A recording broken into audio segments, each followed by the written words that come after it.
You think your dog is being jealous, but that's not the real reason.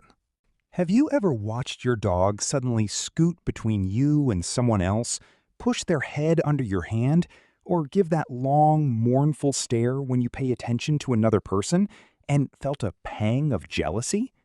Most owners call it jealousy and move on, but what your dog is doing is far deeper, and if you understand it, you'll change how you respond forever.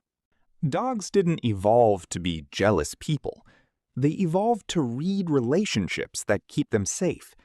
That push, that nudge, that body-blocking behavior, it's a social signal shaped by instincts and learned rules about who protects resources and who guarantees safety. When your dog claims you, they're not thinking, "I want what you have." They're testing the bond that says, "I can rely on you when it matters." Here's the first key point. Dogs use proximity to check security. In wild canids, closeness equals coalition. Sitting close to an ally reduces the chance of being left vulnerable. So when your dog inserts themselves between you and someone else, they're running a quick primal audit. Is this person a threat to the reliability of their human? It's not malice, it's risk assessment. And because dogs are experts at reading human microbehavior, they base that audit on tiny cues: tone of voice, body tension, the way you glance at them. When those cues change, so does their behavior. But there's a twist. Many owners respond with laugh-off affection or scolding, which either rewards attention-seeking or increases anxiety. That response trains the dog's next audit and can escalate the intensity. Now, notice this pattern. If your dog's jealous move comes with stiffening, whale eye, or low growls, it's not play. Those microsignals mean their internal threat meter spiked. That's your cue to be calm and redirect, not punish. Redirecting lowers arousal, and that teaches the dog that your presence stabilizes the situation. Over time, the dog starts to rely on your calmness rather than proximity to feel safe. But why do some dogs get more jealous than others? Two big reasons: attachment style and reinforcement history. Dogs, like humans, form attachment patterns. Some are securely attached. They tolerate separations and social interactions because they expect you to return. Others develop anxious attachment. They worry you might vanish, so they keep closer watch. Reinforcement history compounds this. If every time your dog nudges you when a guest arrives, you laugh and pet them, you've accidentally rewarded the behavior. The dog learns pushing gets attention, so push more. That's why the same nudge can be calm in one house and frantic in another. Let me give you a simple experiment you can try that flips the script.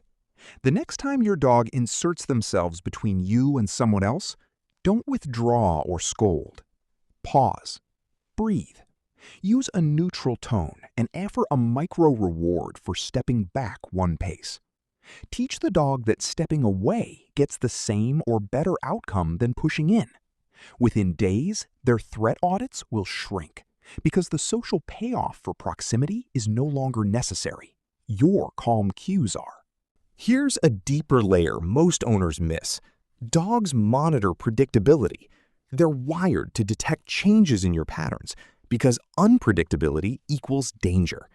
When your attention shifts to a new person, a phone, another pet, it's a sudden change. Your dog's reaction is a signal that their internal model of what will happen next just broke. So the behavior labeled jealousy is often a demand for restored predictability. Show me the pattern I know.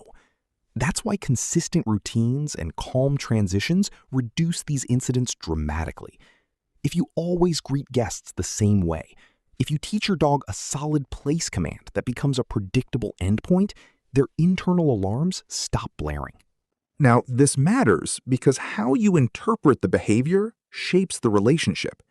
If you think your dog is vindictive, you'll punish and increase fear. If you think they're needy, you'll overcompensate and reinforce anxiety. But if you see it as communication about safety and predictability, you can respond in ways that build trust. Trust grows when your dog learns that your reactions are reliable anchors. That's the emotional reframe. Your dog isn't trying to sabotage your social life. They're saying, I need reassurance the world is safe with you. Let me unpack the science in one clear sweep. Oxytocin plays a role. Positive interactions with you release oxytocin in your dog, which lowers stress and promotes bonding. High arousal moments release cortisol and push the dog into a threat state. Your responses either promote oxytocin, calm touch, predictable routines, rewarding self-control, or reinforce cortisol spikes, yelling, inconsistent attention. So the fix is twofold: reduce triggers and increase safe, predictable rewards for calm behavior. Every 20 to 30 seconds while you're watching or listening to your dog's patterns, you should be opening a small curiosity loop for yourself. What did they do a beat before this? How did I react? What changed in the environment? That habit trains you to decode signals, not to project human motives like jealousy. Notice how many times a nudge correlates with a phone call, a surprise guest, or a sudden loud laugh. That's your map. By midway through this, if this is changing how you see your dog, hit like and subscribe, because the next part will teach you 3 micro habits that literally rewire your dog's social predictions. Micro habit 1, the neutral pause. When attention shifts, pause for 3 breaths. Keep your voice flat and emotion minimal. This tiny void removes the drama and tells your dog nothing catastrophic happened. Micro habit 2, the step back reward. Train 1 step back on cue and reward immediately with a quiet treat or a calm pet.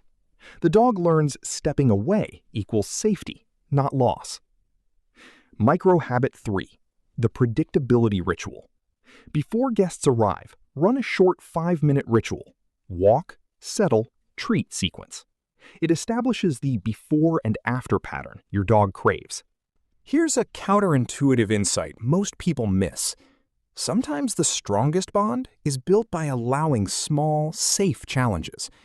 If you always buffer your dog from mild uncertainty, you prevent them from updating their predictions. Let them experience brief disruptions under your calm presence, and they'll learn resilience. That slow tolerance builds secure attachment faster than constant shielding. But what about the times the behavior turns serious? Stiff body, snarling, snapping? Don't white-knuckle it. That's a boundary signal. Your job is to de-escalate and set predictable rules. Calmly remove the dog from the trigger, teach a reliable place command away from the interaction, and reinforce calm there. If escalation is frequent or dangerous, consult a professional who uses reward-based, science-backed methods. This avoids punishment cycles that make the problem worse. Picture the emotional peak. You, breathing steady, watching your dog choose calm because they've learned your presence means safety. No more frantic pushing for attention. No more awkward guest moments. Just a quiet confidence between you two that grew from decoding signals, not lecturing behavior. Final insight. Your dog's jealousy is a vocabulary word for an underlying message about trust, predictability, and safety. When you translate it correctly, you don't suppress behavior, you answer it. You teach your dog that your reactions are anchors, that stepping back is rewarded, and that minor surprises will pass without threat. That changes everything. Your dog isn't just behaving, they're communicating.